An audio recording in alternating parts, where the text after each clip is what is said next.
Donc, nous allons voir ensemble le guide flow à un processus de développement agile. Alors, le but de cette présentation, c'est de vous montrer l'évolution du processus de gestion de projet, de développement et de qualité que l'on a utilisé sur la nouvelle version d'Overblog. Donc, ce n'est pas une présentation Symfony au sens strict du terme, malgré le fait que le nouvel Overblog soit entièrement réalisé en Symfony 2. Donc, déjà, je me présente, je suis Xavier Ozer, CTO d'Overblog depuis maintenant 2 ans. Je suis en charge de la plateforme technique, des équipes de développement et de toute l'organisation de développement logiciel chez Overblog. Donc, je vous invite à me suivre sur Twitter ou sur mon blog. Alors tout d'abord, est-ce qu'il y a des gens qui ne connaissent pas Overblog? Donc il y en a. Très bien. Donc pour ceux qui ne nous connaissent pas encore, ou qui n'ont pas encore nos blogs chez nous, je vais vous présenter donc le projet Overblog et en quoi a consisté la refonte de sa plateforme. Alors le projet Overblog est un projet qui est né en 2004, une entreprise toulousaine, et c'est actuellement la plateforme de blog européenne numéro 1. Une des grandes forces d'Overblog qui a permis à ce projet de fonctionner, c'est que ça a été la première plateforme à avoir mis en place le partage de revenus publicitaires générés par l'audience. On a donc sorti notre nouvelle version l'année dernière, à l'époque du Symfony Live, en juin 2012, et le retour qu'on a eu dessus sont particulièrement bons. Et depuis, elle n'arrête pas d'évoluer et elle continue encore en ce moment.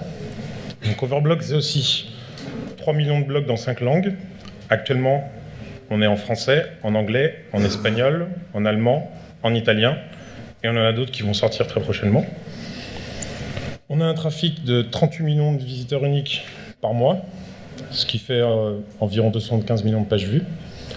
On est actuellement la 16e audience française, et on utilise plus de 80 serveurs physiques pour servir tous nos services, aussi bien sur l'ancienne version que sur la nouvelle, car les deux, pour le moment, cohabitent encore.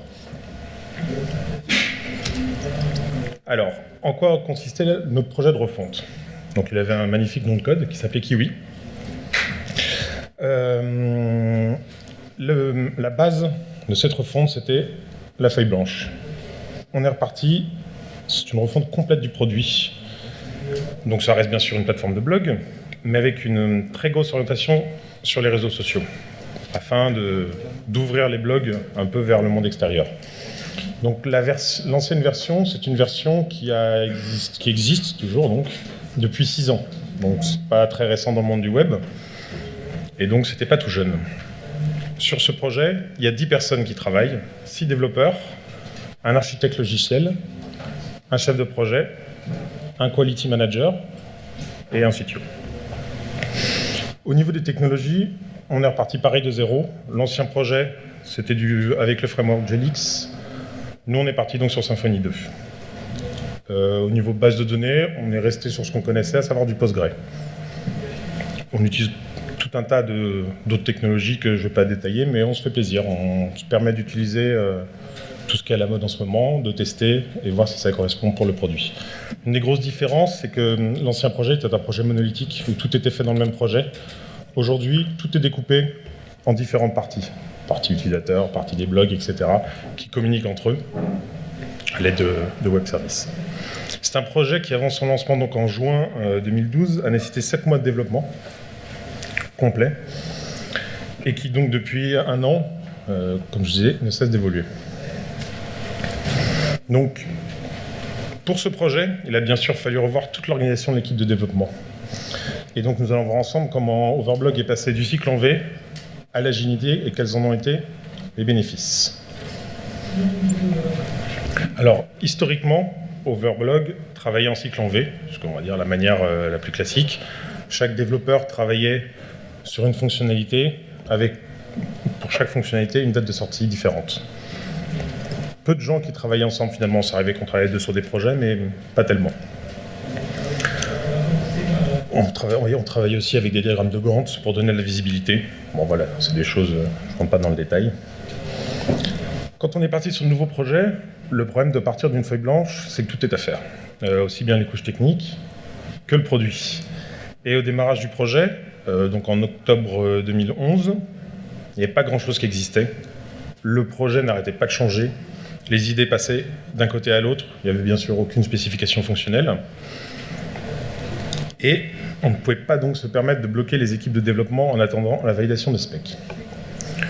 Donc après avoir hésité, je dirais, environ un mois, on a décidé de se lancer sur les méthodes agiles, sur laquelle on est parti, sur Scrum.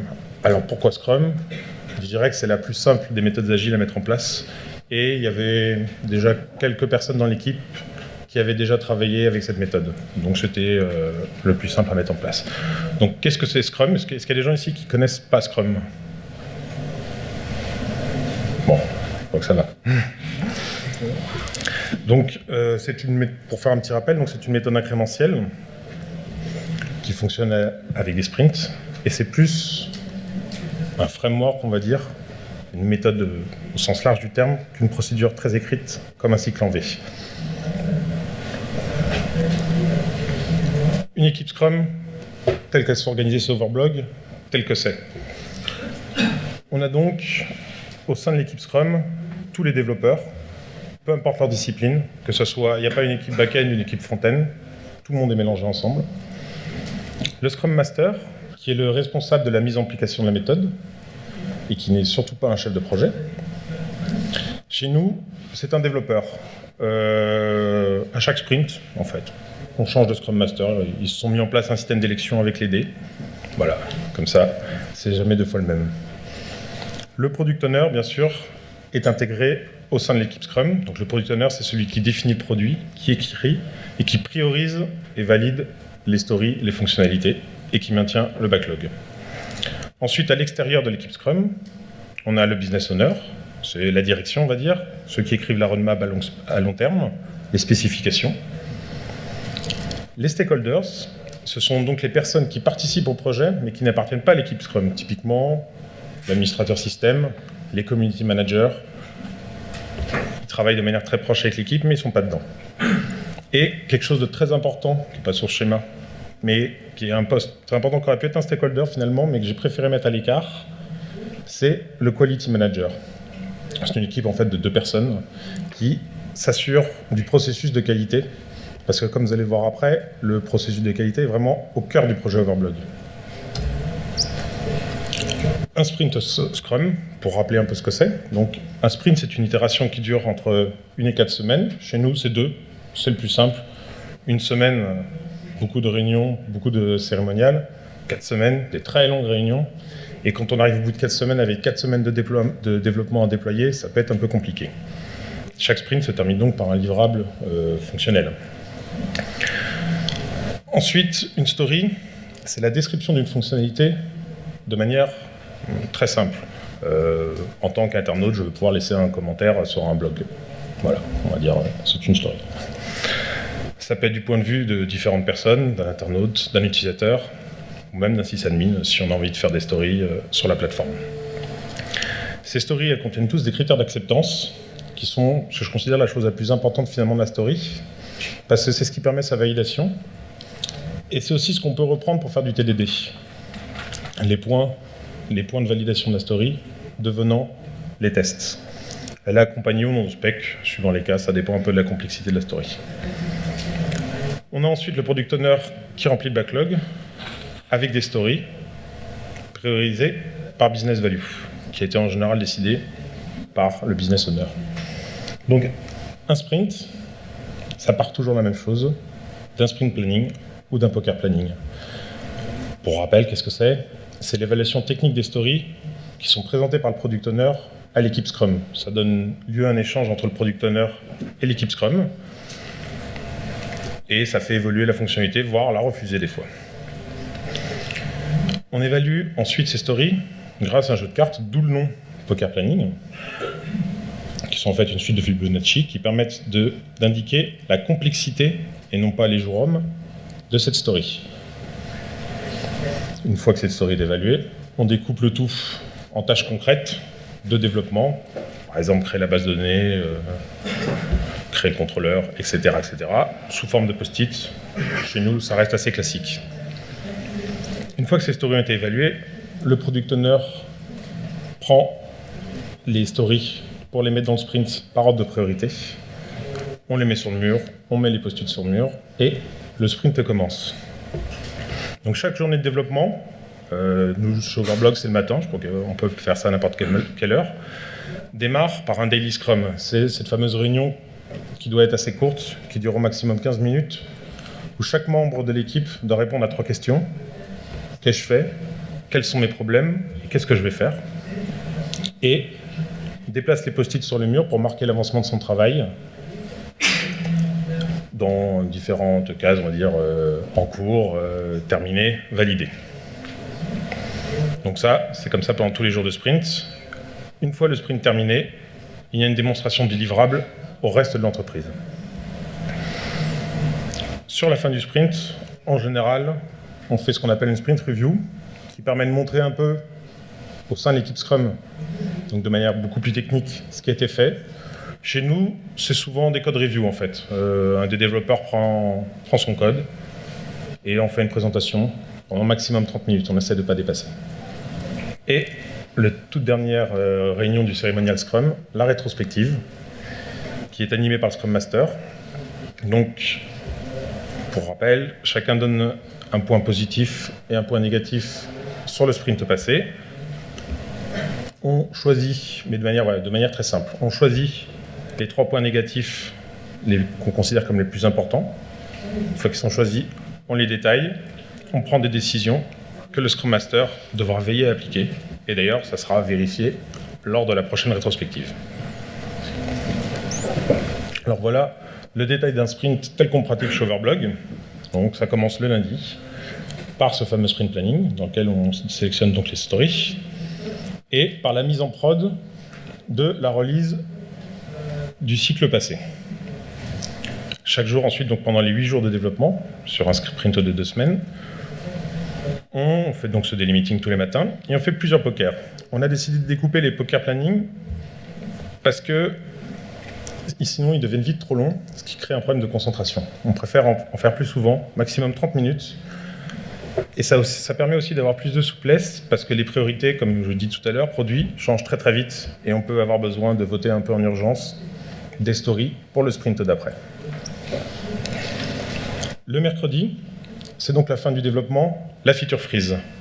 Après le mercredi soir, il est interdit de merger ou commiter de nouvelles fonctionnalités. Ça attendra le prochain sprint.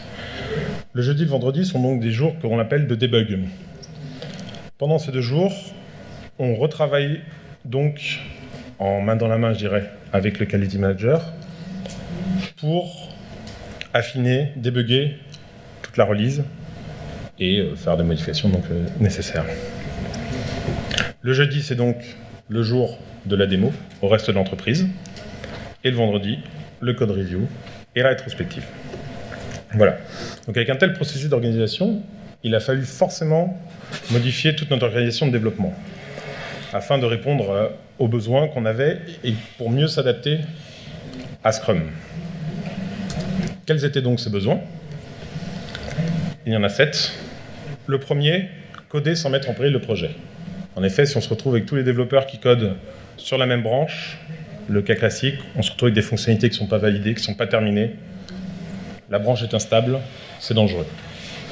Ensuite, on voulait travailler à 2 ou plusieurs sur des features, ce qui n'existait pas au tout début d'Overblog. Donc, point important, être capable de tester chaque fonctionnalité avant la mise en production. C'est, comme je disais tout à l'heure, la qualité, c'est vraiment au centre du projet Overblog. C'était très important qu'on ne mette pas du code non testé dans la release. Un des autres besoins, c'était aussi de pouvoir faire l'intégration continue sur certaines fonctionnalités, plutôt des petites, celles qui ont besoin de vite passer en production, qui ne peuvent pas attendre, ou on n'a pas envie d'attendre 2 semaines, mais pas forcément, sans obligation. Conserver aussi un cycle de release, tel que le montre Scrum, pour les grosses fonctionnalités, celles qui nécessitent beaucoup de déploiement, beaucoup de travail, ou qui nécessitent des dates bien précises par rapport aux priorités business. Être aussi capable de gérer les urgences. Qu'est-ce qu'une urgence? Le bug en production, le truc le plus classique. Et surtout, être accepté par l'équipe Scrum, parce qu'on peut mettre tous les process qu'on veut en place. Si l'équipe ne l'accepte pas, ça marche souvent pas de la manière la plus adaptée. Donc on a commencé à faire plein de recherches, plein de tests, pour essayer de trouver le processus le plus adapté. Et nos recherches nous ont donc mené au Gitflow, que je vais vous expliquer après, ainsi qu'au GitHubFlow, qui est l'adaptation du Gitflow par GitHub, au final pour créer notre propre workflow, qu'on va appeler Overblockflow, et qu'on va voir en détail. Juste une petite aparté avant, pareil, tout le monde connaît Git, pas la peine que je parle de Git. Les gens qui ne connaissent pas Git, non, je pense que c'est bon. Alors le Gitflow, qu'est-ce que c'est ? Voici la schématisation en fait, du Gitflow. Donc c'est un workflow qui a été décrit par Vincent Driessen en 2010. Il reprend énormément de choses que tout le monde connaît, que tout le monde a déjà fait, mais il a le mérite de les formaliser. Les grands points, je dirais, c'est, là ce que vous voyez en jaune, la branche Develop. C'est en fait une branche qu'on pourrait appeler aussi la branche d'intégration. Elle contient tous les derniers développements pour la prochaine release. Ensuite, on a les branches features, qui sont ici en violet. Chaque feature n'est pas codée sur le develop, on n'a pas le droit de committer sur le develop. C'est chaque feature égale une branche. Chez nous, c'est une story, en général, égale une branche même. Donc, pour travailler à plusieurs, sur le Gitflow, il existe tout un tas d'outils qui vont avec, qui permettent en fait une connexion entre les machines, sur les repositories Git, entre les différentes machines. Parce que le Gitflow a comme principe qu'on ne push pas son code non terminé sur Origin. Et ensuite, on a la branche master, qui est donc la branche que tout le monde connaît. C'est l'image de la production. Cette branche est donc tout le temps stable. Je vais donc essayer de vous détailler un peu le processus en détail.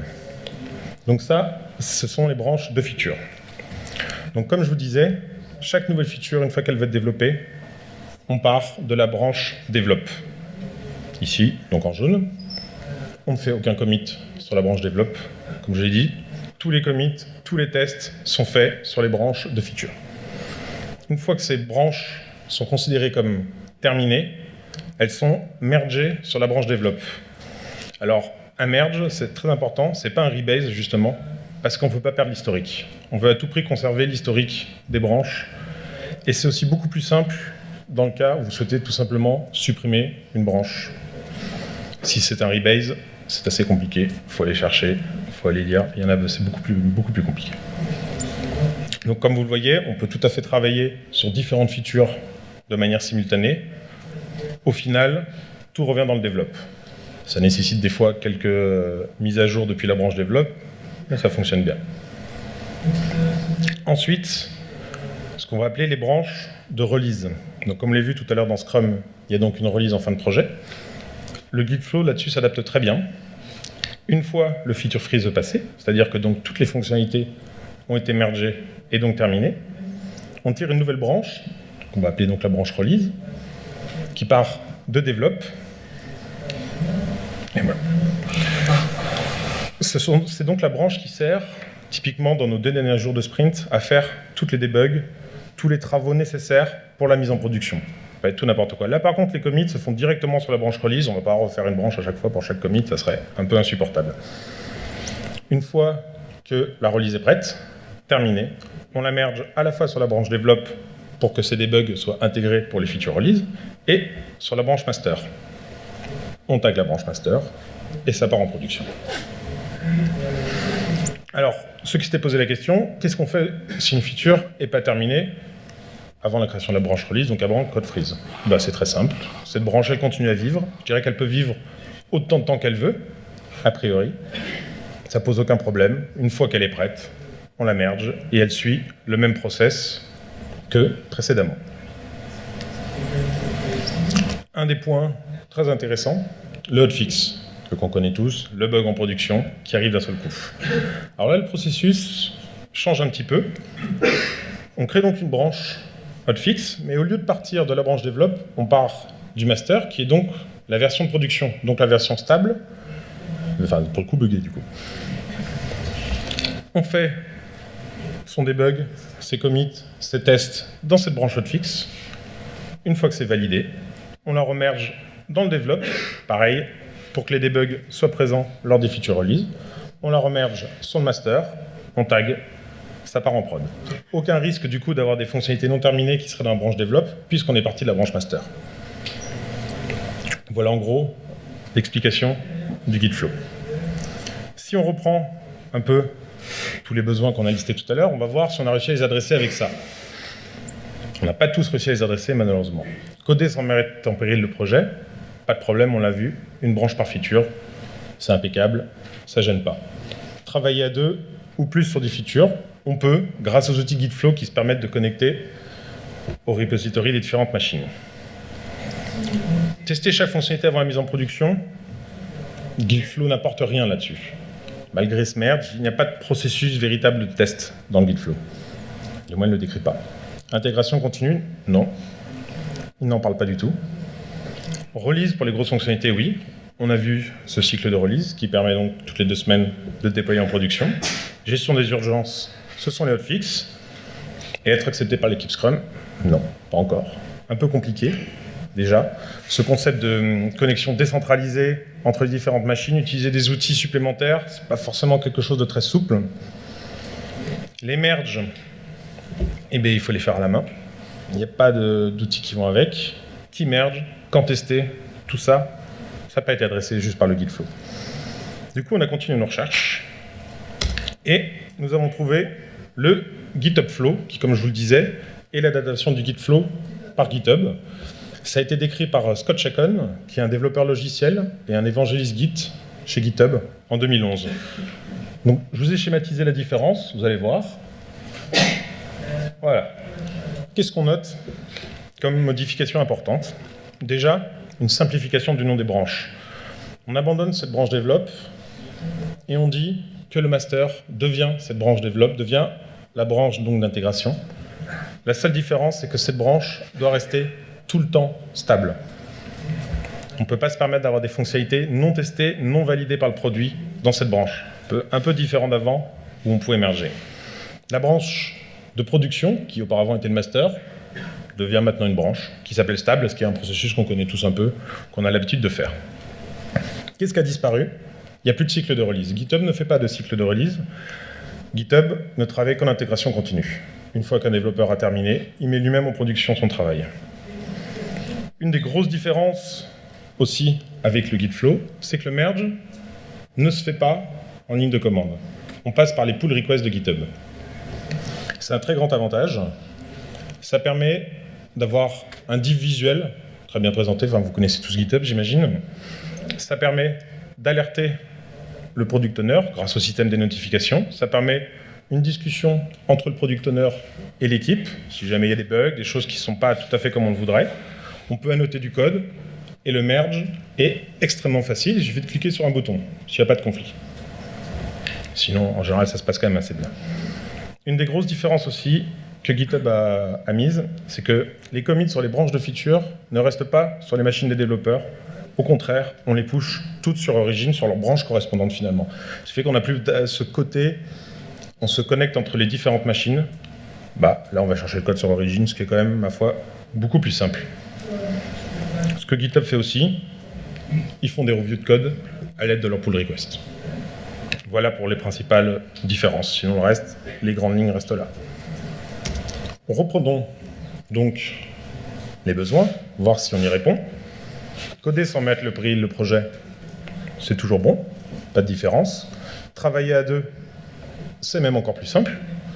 Grâce au fait de pouvoir se connecter sur Origin, ça permet, si on n'est pas au bureau, pour récupérer du code. Tester chaque fonctionnalité avant mise en production. Là, grâce au pull request, ça nous permet de mettre un stop dans le processus et de pouvoir mettre en place un processus de qualité de test, que je vous expliquerai après. Intégration continue. Là on a vu, il n'y a plus que ça. Des releases, non. Là par contre ça a disparu, du coup c'est un problème pour nous. Gestion des urgences, ça n'a pas bougé.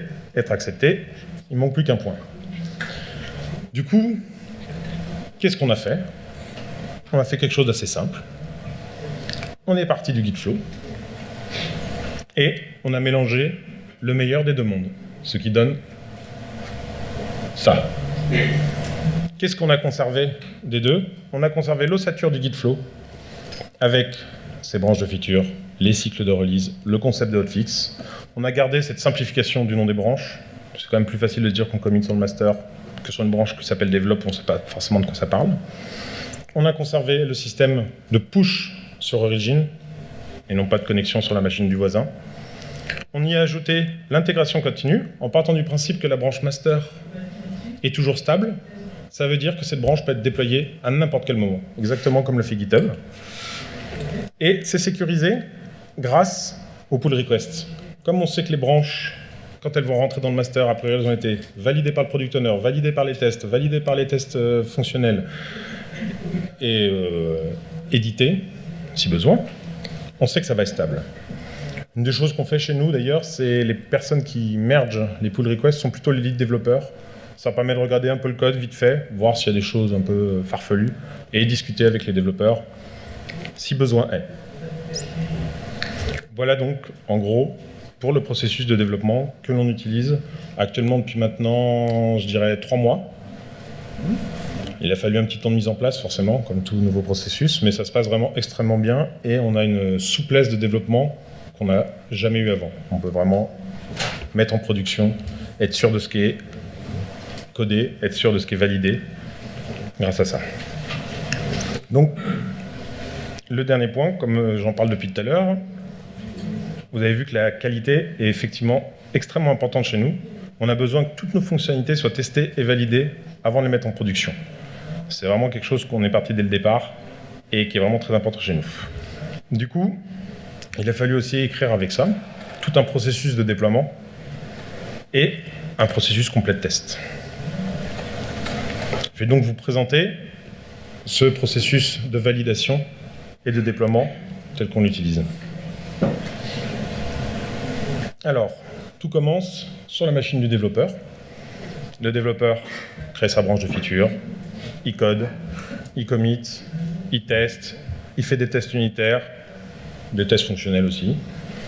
Il les fait tourner sur sa machine, ça fonctionne, tout va bien. Il peut donc pusher son travail.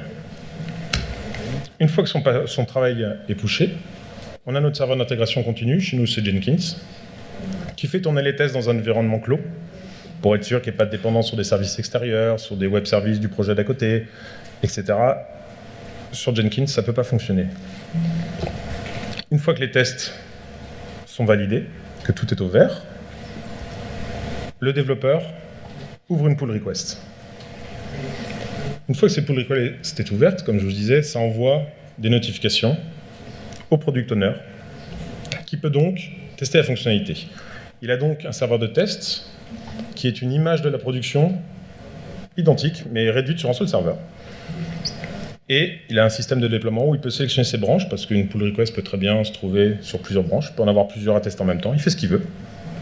Il déplace ça sur son serveur de test, il teste, je dirais, humainement, fonctionnellement, la feature, puis il fait appel à l'équipe qualité pour lancer un certain nombre de tests, qui sont en général en rapport avec la fonctionnalité, voir si cette fonctionnalité n'a pas cassé la fonctionnalité du voisin et qu'on n'aurait pas vu dans les tests unitaires. Il permet aussi de dire au quality manager, voilà, il y a une nouvelle fonctionnalité, vous pouvez commencer à écrire les tests. Parce que chez nous, c'est l'équipe qualité qui écrit les tests fonctionnels, dont on verra après. Si ça n'est pas validé, la pull request elle reste ouverte, on fait une recette à partir de cette pull request, il y a des échanges entre le product owner et les développeurs, on fait évoluer dans le bon sens. Une fois que c'est validé, le product owner dit c'est OK pour moi, et comme je disais tout à l'heure, un lead développeur valide la pull request, et donc merge le code dans le master. Tout ça ensuite est relancé par Jenkins, qui refait tourner donc cette fois les tests sur le master, mais du coup avec la fonctionnalité validée. Si tout est OK, le code est envoyé sur un serveur de staging. Qu'est-ce que ce serveur de staging chez nous? C'est une plateforme pareille qui est l'image de la production, un peu plus grosse que le serveur de test. Elle sert aussi bien aux tests fonctionnels qu'humains par le reste de l'entreprise. N'importe qui peut tester ça. C'est pas une plateforme publique, mais toute l'entreprise y a accès. L'équipe qualité une fois que tout cet staging, lance, pareil, une batterie de tests entière, cette fois toutes, a priori, sur les fonctionnalités. Et, si possible, les nouveaux tests qu'il a écrits ou non, pour ce cas-là. Si tout va bien, si tout est OK, ça part en production. L'équipe qualité aussi possède un certain nombre de tests qui tournent tout le temps sur la production, sur des blocs dédiés, afin de s'assurer qu'il n'y ait pas encore un autre problème. Donc ça fait vraiment une vérification en 3 points à tous les niveaux du déploiement. On a donc après, bien sûr, pour tout ça, dû écrire énormément de tests. On a 3 types de tests chez nous. Alors un très classique que je pense que vous connaissez, dont on a parlé un peu ce matin, des tests basés sur PHP Unit, avec l'environnement de test Symfony 2, tout ce qu'il y a de plus classique. Hein, vous en voyez un, je n'ai pas la peine de m'éterniser là-dessus. Donc, chose très importante, soit les fonctionnalités chez nous ont été faites en TDD, il y a déjà donc un certain nombre de tests qui sont déjà écrits. Si ça n'a pas été le cas, il faut reprendre les tests et que chaque fonctionnalité soit testée. Par contre, jamais de test de framework, de librairie extérieure pour les réseaux sociaux, on ne va pas s'amuser à tester du Facebook. Et voilà, tous ces tests unitaires sont lancés par le serveur d'intégration continue Jenkins. Sur ce serveur d'intégration continue, on fait tourner 2-3 plugins qui vont avec, je dirais assez classique, un très particulier, du code coverage, avec Clover, Xdebug, de l'analyse de mise en forme, avec PHP Code Sniffer. Voilà, est-ce que ça vérifie que le code est bien indenté, qu'il n'y a pas des trucs un peu bizarres. C'est pas des choses bloquantes, c'est juste pour les développeurs. Ça leur permet de voir un peu comment situe leur travail. Et détection de copier-coller avec PHP CPD. Bon, s'il n'y a pas eu d'énormes copier-coller au sein du code. Ensuite, on a un deuxième type de test. Comme vous le savez ou non, toute l'administration du nouvel Overblog est en JavaScript. C'est en fait un client léger qui se connecte à un serveur back-end avec des requêtes Ajax assez classiques en JSON RPC.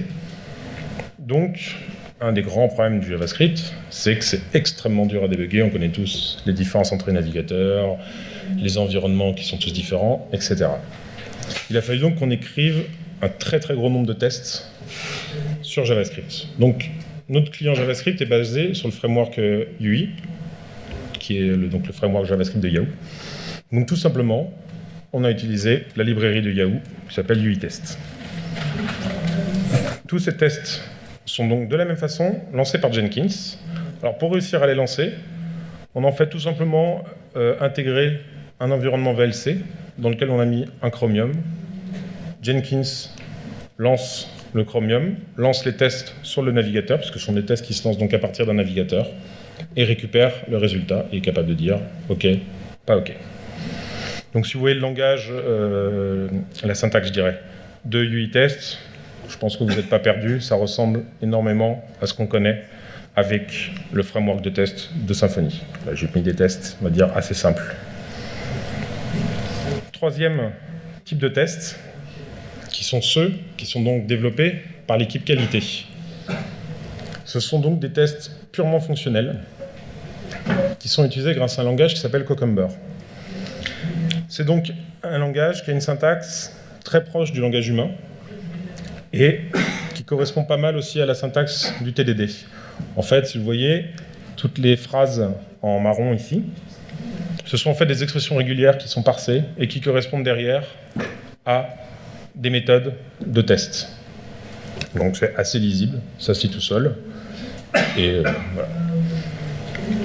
Dessus, on lance ces tests sur les 3 plus gros navigateurs utilisés, Chrome, Firefox, Internet Explorer, grâce à une couche d'abstraction qui se nomme Wattier. Cucumber lance donc les tests dans ces navigateurs. On peut choisir grâce à un système de tags, lancer que les tests IE, les tests Firefox, etc. Ou que les tests des commentaires. C'est ce que vous voyez que les arrobases bleues en toute première ligne sont le système de tags. Voilà, si on cherche à lancer que les systèmes de commentaires, c'est très simple.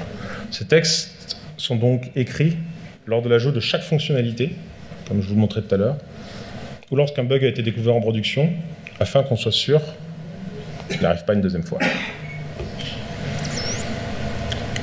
On essaye donc d'avoir des tests sur toutes les fonctionnalités. Là, j'en ai mis qu'un tout petit bout, puisqu'on a environ 340 tests fonctionnels.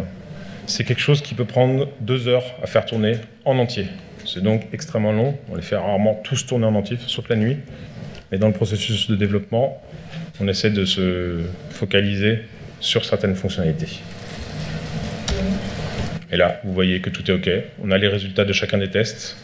En haut, en premier, les tests unitaires en JavaScript. En deuxième, le résultat de la compilation par Jenkins. Et en dernier, le résultat des tests fonctionnels par Cucumber. Tout est vert, tout est OK. Ça peut donc partir en production. Voilà, c'est donc terminé pour l'explication du processus de développement. Si vous avez des questions.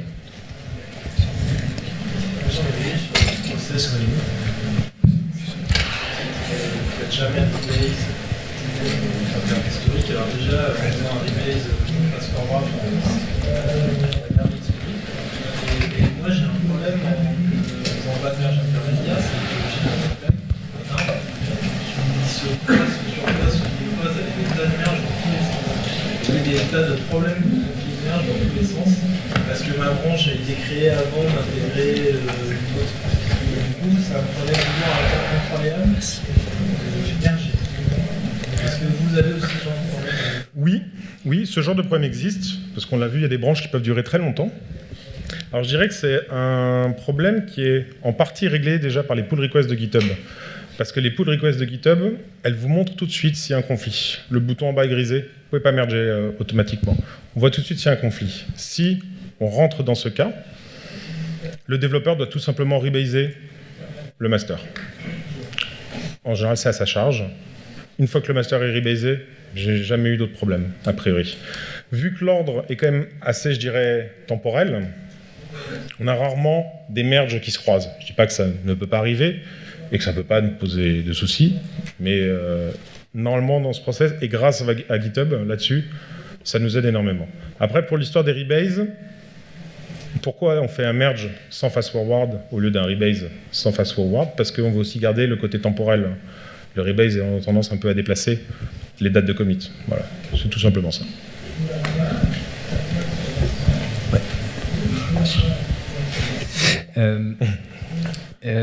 Vous disiez que c'est l'équipe qualité qui va rédiger les tests fonctionnels, donc Cucumber. Premièrement, est-ce que tout le code qui est nécessaire à la rédaction de tes tests, notamment on voit que vous avez des features personnalisées, que vous avez développé des tests comme ça, c'est eux qui vont aussi développer ça ? Oui. Est-ce qu'ils ont les compétences pour ? Ce sont des développeurs, oui. D'accord. Ce sont à l'origine des développeurs. Et les tests, j'imagine, sont quand même commit au sein du projet ? Non. Ils sont maintenus ailleurs ? Ils sont sur un repository spécial pour les tests. D'accord, ok. Mais ils n'utilisent pas de code des projets principaux. Ils testent vraiment la fonctionnalité de manière très distante, comme finalement un Selenium ou ce genre de choses un peu robotisées. Voilà. D'accord. Oui, bonjour. Je suis là. Alors moi je suis en train de mettre en place en effet cette méthodologie-là sur nos projets. Par contre, mon problème aujourd'hui, c'est que le marketing ne discute pas avec nous en termes de storyboard et nous donne juste des trucs énormes qui sont pas bottins de spec. Voilà, c'est ça. Et qui sont vraiment pas spécifiés en plus. Enfin, c'est pas et du coup, on n'a pas de storyboard, mais non seulement on n'a pas de storyboard, mais après, je sais pas, est-ce que c'est les développeurs qui découpent les storyboards ou est-ce que c'est le marketing ? Alors, le marketing, dans mon schéma tout à l'heure, c'est le business owner chez nous. On a quelqu'un qui est un ancien développeur qui est devenu le product owner. Il y a donc, en fait, il n'y a pas de communication entre les développeurs et l'équipe marketing directement. Tout passe par le product owner, c'est lui qui fait le lien entre l'équipe marketing et les développeurs. C'est donc lui qui rédige les stories. Même s'il n'a pas de spécification, il essaye d'être le plus simpliste possible. Il y a des choses qui sont très claires, d'autres moins. Des fois, les spécifications, je vous dis honnêtement, chez nous, c'est souvent une créa. Ça ne va pas beaucoup plus loin. C'est donc lui qui rédige toutes les stories, qui centralise et qui après discute avec les développeurs. Et après, les développeurs peuvent amener encore des idées en plus ou en moins sur la story. Des fois, souvent, on en redécoupe. Des fois, on la revoit autrement. Donc, le product owner, il repart avec sa story sous le bras, puis il revient après. Mais c'est vraiment très important dans l'équipe Scrum d'avoir quelqu'un produit intégré. Si les développeurs partent directement avec le marketing, ça risque de donner un peu l'effet que vous disiez, les gros specs, très dur à découper, et dans un fonctionnement qui ne marche pas, parce qu'en plus, le marketing, si on lui refuse sa story, il ne va pas être content. Alors que le product owner, il y est habitué, il a été développeur, il sait comment ça fonctionne, et donc il y a ce cycle itératif qui se met en place. C'est comme ça, mais je pense que c'est vraiment important d'avoir quelqu'un de produit dans l'équipe, sinon ça ne peut pas marcher. Ah. Oui, avec les systèmes de test que vous avez... voilà. Avec les systèmes de test que vous avez décrits, là vous avez d'abord un petit serveur de test qui est une version réduite de la prod, puis un staging server qui est une version plus grosse mais qui n'est quand même pas identique à la prod. Qu'est-ce qui se passe dans l'éventualité de tests de conditions de course, race condition, des choses qui ne peuvent arriver que justement lorsqu'on a un déploiement massif? C'est un problème qui existe. Je vais dire que on a essayé, alors le serveur de test est au niveau logiciel identique à la production, mais bien sûr ne ressemble à rien, puisque déjà on n'a qu'un serveur, toutes les sessions sont partagées, etc. Il n'y a pas de varnish, il n'y a pas ce genre de truc-là. Du coup, là-dessus, pas grand-chose à faire. Le staging, lui, est beaucoup plus proche de la production. On a remis plusieurs serveurs, on a remis le cache, et nous en apporte beaucoup plus d'idées sur le sujet. Mais j'avoue qu'on n'a pas trouvé la solution. Notre seule solution pour être sûr qu'on n'ait pas de problème en production qui n'aurait pas pu être détecté avant, ce sont les tests fonctionnels que vous avez vus tout à l'heure, qui tournent toutes les nuits, qui prennent donc 2 heures, et qui essayent de détecter le moindre bug. On n'a pas d'autres systèmes là-dessus pour essayer de détecter quoi que ce soit. En fait, j'ai 3 questions. La première, c'est... l'équipe dont vous parliez était dédiée à la mise en place de la nouvelle plateforme. Oui. Et du coup, comment ça se passait pour les impondérables sur la plateforme qui était actuellement en prod? Bon, c'est un peu particulier. Les impondérables de l'ancienne plateforme, en général, c'est le product owner qui les fait, aussi bizarre que ça puisse paraître. C'était lui l'ancien développeur. Du coup, c'est souvent lui qui les fait. Sinon, si ça ne peut pas être lui, c'est une story, tout simplement. Une story qui rentre dans le backlog, qui passe avec. Et ben, le développeur, il se remet sur l'ancien overblog. Par contre, il n'y a rien à voir avec ce processus de déploiement. L'ancien overblog, c'est du Git, c'est pushé, c'est mis en prod. Voilà. Et comment a été vécue la mise en place de Scrum au sein de votre équipe? Parce que vous parliez donc sur vos sprints de 2 semaines. Je pense que l'organisation que vous montrez, c'est celle qui était optimale, que vous avez obtenue à la fin, ou enfin à une période donnée de votre projet. C'est vrai. Comment ça s'est passé? Alors, déjà au début, on a fait une première faute, je dirais. On était parti sur 2 équipes. Ça a été une première faute. Qu'est-ce qui s'est passé en fait? C'est que les stakeholders, qu'est-ce qu'il y a dans les stakeholders? Il y a des fois l'architecte, des fois le CTO, et du mal à être toutes les réunions. Du coup, on avait une équipe qui se retrouvait à valider des stories sans forcément avoir la présence d'un sysadmin, d'un CTO ou je ne sais quoi, et pouvait partir dans des mauvaises pistes. Ça a été une de nos premières erreurs. Du coup, on a décidé, quitte à ce que l'équipe soit plus grosse, c'est pas une équipe énorme non plus, on a tout refusionné. C'est beaucoup plus simple. Et même si les réunions sont un peu plus longues, ça marche beaucoup mieux. Après, qu'est-ce qui s'est changé? Le poker, au début, il était fait qu'une fois par sprint. Comme je dis, on l'a découpé pour qu'il soit court, parce que sinon, c'est un truc qui dure 2 heures. Tout le monde s'endort au bout d'un moment, on vote n'importe quoi, on se dépêche, voilà. Et ça voudrait dire, en plus, un poker toutes les 2 semaines, c'est-à-dire que s'il y a des stories qui arrivent en cours de route, qu'on ne doit pas bien sûr intégrer, mais qu'on doit intégrer pour le prochain, vu qu'elles sont votées au prochain, on retourne à 4 semaines, là. C'est beaucoup trop. La direction n'était pas prête à l'accepter. Je dirais, voilà les gros écueils qu'on a eus. Sinon, l'accueil a été très bon. Parce que, comme je disais, les développeurs ont tous déjà touché très ou moins à Scrum et se rendaient compte que ce cycle en V ne fonctionnait pas du tout. Il y avait des gens qui faisaient rien. Il y avait des gens, toute la journée, qui se demandaient, tiens, qu'est-ce que je vais faire aujourd'hui s'ils n'allaient pas voir quelqu'un d'autre? Ça ne pouvait pas fonctionner comme ça. Du coup, ils ont été très contents. Déjà, de se retrouver dans ce cycle, de savoir donc qu'est-ce qu'ils vont faire à un instant assez proche, et surtout, chose que vraiment je considère comme quelque chose de très important, l'échange entre le product owner et l'équipe Scrum qui permet l'évolution du produit. Du coup, les développeurs donnent leur avis sur le produit, des fois assez fortement, peuvent refuser des fonctionnalités, c'est quelque chose qui arrive assez régulièrement. Alors c'est pas un refus disant non, tiens, je vais pas mettre de commentaires parce que c'est nul, ça passe pas. C'est plutôt, ça, ce point de vue, je l'aime pas. Alors, il faut argumenter, faut plutôt le faire comme ça, etc. Du coup, le product owner réfléchit, il y a un échange, il repart, il revient avec une nouvelle story, il faut la voter. Voilà. Ça, c'est quelque chose qu'ils ont énormément apprécié, ça donne un côté, je suis très très proche du projet, qui est un très bon côté de Scrum pour ça. Désolé, je reprends la parole. Vous parlez de qualité partout, tout le temps. Vous avez un panic board est-ce que les tests en prod s'exécutent toutes les nuits vous passez en prod un bug fixe. Est-ce que vous avez des indicateurs qui, au long de la journée, vous indiquent qu'il y a quelque chose qui se passe bien, pas bien? Je sais pas, par exemple, le nombre de commentaires qui s'écroulent, la charge moyenne qui explose sur les serveurs. Alors, ça, je vais le séparer en deux, du coup. La première des choses, je sais pas ce que j'ai fait avec mon Mac. La première des choses, c'est que, pour le prendre l'exemple du hotfix, a priori, il a quand même déjà été testé. Il s'est pris une batterie de tests avant de passer en production. Ça, c'est, je dirais, la première sécurité. La deuxième, une fois qu'il passe en prod, on a effectivement tout un tas d'indicateurs système, là je dirais, qui sont finalement des sortes d'astreintes, qui, eux, se chargent de vérifier des choses très système, plutôt au niveau de la base de données, au niveau des serveurs, etc. Enfin, des trucs assez classiques. Après, je vous ai dit, c'est la série complète de tests qui tourne toutes les nuits.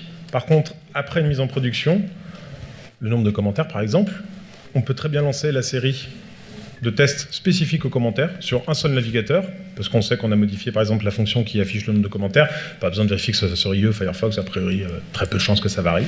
Du coup, on lance juste la série de tests commentaires sur un seul navigateur, ce qui prend beaucoup moins de temps. Et ça permet de voir tout de suite s'il y a un problème ou pas. Il n'y a pas de choses continues, puisque après, c'est la nuit qui passe, et en général, on s'en est quand même rendu compte assez vite. Ça repose sur le fait que vous êtes sûr que vous testez ce qui... Bien sûr, ça repose sur l'équipe qualité. Effectivement, l'équipe qualité sont deux, il y a un responsable pour ça, mais oui, ça repose essentiellement sur les tests. Si on pourrait les faire jouer toute la journée, enfin, se dire c'est pas un problème, mais je suis pas sûr qu'on en apprendrait plus. À voir. On ne l'a pas fait, mais ils pourraient tourner toute la journée. Ils ne gênent pas la plateforme de production. Ils sont sur des blogs dédiés, qui sont des blogs classiques, mais qui ont été créés pour ça. Pas de problème là-dessus. J'ai une petite question au niveau de où mettre le curseur entre une petite et une grosse feature. Parce que finalement, ça peut... Par rapport à ce que je disais tout à l'heure, ouais. Alors chez nous, c'est très simple. Comme c'est un projet qui est découpé en plein de sous-projets, ce qu'on considère comme une petite feature, c'est une feature qui ne touche qu'un seul projet. Ou du moins, qui ne touche pas à la couche de communication interprojet. Parce que si les projets communiquent, il faut forcément les déployer les deux. On peut pas, si on a modifié une API d'un côté, ça ne marche plus de l'autre. Voilà, la frontière, elle est là. Mais c'est une frontière qui est spécifique, je dirais, à notre projet, pour le coup, qu'on a placé comme ça.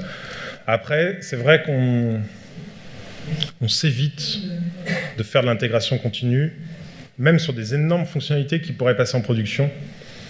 Ne serait-ce parce que je pense que c'est bien déjà qu'il y ait une démonstration au cœur de l'entreprise avant qu'elle le voie apparaître en prod d'un seul coup comme ça, qu'on ne comprendrait pas forcément. Et parce qu'il y a tout le cérémonial de debug sur la fin du sprint qui permet quand même vraiment d'affiner ce qui est une grosse feature, c'est-à-dire quelque chose qui a modifié plusieurs centaines de lignes de code ou complètement une nouvelle fonctionnalité qui n'existait pas, ou ce genre de choses-là. Voilà la différence, comment on fait entre les deux. Il n'y a pas de pression particulière par rapport au business owner? Bien sûr, si. Ça existe. Ça existe. Mais on a de la chance, ils sont assez... le business owner, c'est en fait un des 3 créateurs d'Overblog, qui était développeur dans son temps. On a la chance qu'il soit assez compréhensif. Il ne l'est pas tout le temps. Quand il n'est pas, on se débrouille. Il n'y a pas de problème, si vous voulez, à partir du moment où on sait que les branch masters sont stables, il n'y a pas de problème en plein milieu de sprint de prendre 2, 3, 5 projets, même si on veut, taguer les branch masters et mettre en prod. C'est quelque chose qu'on veut s'éviter, mais purement théoriquement, je dirais. Dans la pratique, ça nous est déjà arrivé. Sur une grosse demande, typiquement un salon aux États-Unis qui vont présenter, il leur faut cette fonctionnalité-là. Comme partout, c'est plus le truc. Du coup, désolé, il y a encore une dernière question, c'est sur la charge des qualités managers. Parce que du coup, c'est compliqué à planifier. Comment ils sont pas overbookés ou Si. Comment vous arrivez à gérer la charge pour ces personnes-là? Alors, eux, ils fonctionnent, donc, comme montré tout à l'heure sur le schéma, ils ne sont pas intégrés à l'équipe Scrum, ils n'ont pas de cycle de release, déjà. De toute façon, ils travaillent en flux continu, en fait. Comment ça fonctionne? Ils se sont fait une sorte de planning où ils rentrent toutes les fonctionnalités qui sont finalement celles qui sont validées. Il n'y en a pas non plus 150 000 qui sont validées par jour. Et ils descendent chaque fonctionnalité. Des fois, je dirais qu'on peut leur abîmer un peu leur planning quand on fait quelque chose d'un peu gros et qu'on dit, tiens, ça faut vraiment tester, on peut le mettre en prod. Mais globalement, actuellement, on arrive à tenir sur un flux tendu, je dirais, de tests. Voilà, ils sont deux développeurs, parce qu'en plus, la personne qualité s'occupe aussi du support. Donc, c'est aussi un indicateur de test, puisqu'on va être tout à l'heure, le support, tel que les blogueurs, pour dire il y a un bug, en général, ils vous l'indiquent tout de suite à n'importe quelle heure de la nuit. Je pense que c'est la meilleure astreinte. Et jusque-là, je dirais ça va pour le moment. Mais c'est vrai que dans les rétrospectives dont on parlait, ils se plaignent assez souvent qu'il manque de temps pour faire les tests. Parce qu'on a vu, il n'y a que 2 jours de debug. Ce qui peut arriver, c'est qu'ils se retrouvent sur les 2 derniers jours à devoir écrire tous les tests de tout ce qui a été fait en 2 semaines. C'est quelque chose sur lequel on travaille. Mais on n'a pas la solution encore.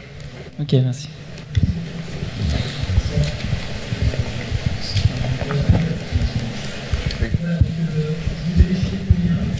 Oui, bonjour. Juste une question par rapport aux features qui touchent plusieurs projets à la fois. Je suis là. Ah oui, vous ne voyez pas. Donc pour les features qui touchent plusieurs projets à la fois, en fait, la méthode de travail, c'est que chaque équipe qui travaille sur un projet, je suppose... Il n'y a pas d'équipe qui travaille sur un projet. D'accord, ok. Donc ils peuvent travailler sur les features dans chaque projet. Tout à fait. Et c'est après le product owner qui va s'occuper de faire le déploiement des deux features qui correspondent à la même feature. Alors comment on fait quand ça arrive dans ce cas-là? C'est pas un cas qui arrive tout le temps, parce que si on a voulu découper par projet, c'est pour éviter ce problème-là. Mais ça arrive, bien sûr, ça arrive. Typiquement, on ajoute un truc dans l'admin, il faut la méthode du côté core, et voilà, il faut la faire. Souvent, on a quand même des développeurs assez pluridisciplinaires, heureusement pour nous. Ils peuvent se permettre de faire les deux, mais c'est pas obligatoire. Ce qu'on fait, c'est que déjà les branches se nomment exactement pareil dans les différents projets. Donc feature-commentaire, je parle de commentaire, mais voilà, et feature-comment dans les différents projets. Ce qui fait que quand déjà le product owner voit la liste, c'est énormément plus simple pour lui. Ensuite, quand on ouvre les pull requests, il faut donc en ouvrir 2, forcément, 2 projets sur Git. Elles portent le même nom, et dans chacune, on fait le lien vers l'autre. Ce qui fait que le product owner, il voit la pull request, il sait tout de suite ce qui va avec. Voilà. Et donc, il sait parfaitement comment mettre sur le serveur de test les 2 branches qui correspondent. Juste, ce sera la dernière question. D'accord. Bon, ben merci. On va continuer après, si vous voulez. Dans le cadre du sprint planning, qu'est-ce qui peut arriver si jamais le product owner arrive avec une story qui est refusée par l'équipe? Vous expliquiez tout à l'heure qu'il avait plutôt tendance à repartir, retravailler et revenir. Mais si jamais, par exemple, c'est quelque chose qui a été forcément imposé par les stakeholders, ou bien que derrière, par exemple, il n'y a plus assez de besoins pour avancer sur le sprint, est-ce que vous évitez de monopoliser l'équipe de dev, et c'est quand même le product owner qui fait son travail et qui repart, ou est-ce que là, vous prenez le temps avec l'équipe de dev de retravailler la story? Comment vous pouvez gérer ce genre de conflit qu'il pourrait y avoir? Alors, déjà... manquer de fonctionnalité, si on a la chance, on l'a pas. Je pense qu'on en a pour un certain long terme. Mais bon, ça pourrait arriver. Elles ne sont pas écrites, il n'a pas eu le temps de les écrire, par exemple. Lors de l'échange dans le sprint planning, on ne dit pas « non, c'est terminé ». Sinon, ça ne passerait pas. Il y a vraiment un échange qui se fait et on essaie de retravailler le truc. Ça arrive que ça ne passe pas, du tout, parce que... effectivement, ça peut être la direction qui l'a imposé et les développeurs ne veulent pas en entendre parler parce qu'ils trouvent ça insupportable ou ça va créer des problèmes de charge, etc. Donc il peut arriver qu'il y ait vraiment un non fort qui a toujours été respecté pour le moment. Toujours été respecté. Du coup, le product owner, en général, s'en va, revient, mais revient très vite à la charge par contre. Ça peut être des fois 2 heures après ou le lendemain. Mais il y a forcément ce côté, je sors de la réunion, je me repose à tête reposée, au pire je fais une réunion avec les personnes concernées, on se pose sur une table, on échange à tête reposée sans monopoliser toute l'équipe, parce que le problème du sprint planning, c'est toute l'équipe qui est monopolisée. Voilà, on échange tranquillement et on revient à la charge. Parce que c'est justement ça le problème, c'est la gestion du temps pour éviter de monopoliser l'équipe. Et c'était ça, du coup, les poker planning plusieurs fois dans la semaine. Maximum 30 minutes. Mais maximum 30 minutes. D'accord. Vraiment, il y a chronomètre au début. Ouais. Si c'est pas voté, on s'arrête là, on fera le lendemain. Ça gêne pas vraiment l'équipe de développement, on les place aux bonnes heures, faut pas mettre ça à n'importe quelle heure, genre l'après manger, ça tout le monde est bien. Et voilà. Mais maximum 30 minutes, c'est une vraie règle qu'on s'impose et qu'on respecte. D'accord, merci. De rien.